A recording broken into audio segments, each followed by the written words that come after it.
IFM News. IFM News. IFM News. Lokal.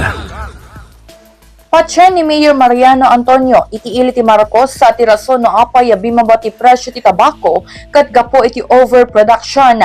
Kinunana, arid kagudwa ti presyo tata na 75 pesos no quality kan 40 pesos no red checa iti kada kilo, idasiga iti dati 130 pesos kan 70 pesos.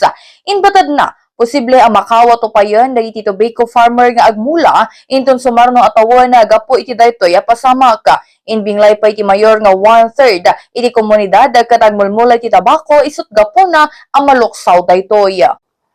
Tila kukwak tatapim mabangos to ti presyo ti tabako.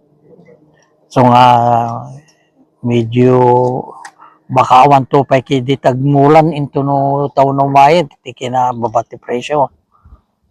Apoy manot agda mga presyo tata sa 75 kada ti ko di jay quality ti ko 40 is di jay reject kaya pa katidi kung compare mo idi last year kita dapat 130 per kilo.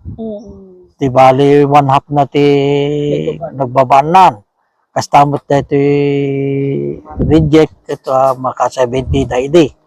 So nga paunay nga moreno kasta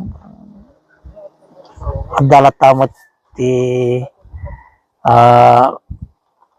kundawi ang amang tulong kadakwatan no kasano kita narigat aggatangan anda pa ng aggatangan di kita pa kubing nga mo may tapay glakod to yan yamin so daka mo no kasano dahito tata Apoy sir namin nga rin mapa. dahito ti bagado overproduction ti sigun ti kuhaan sa pay digiti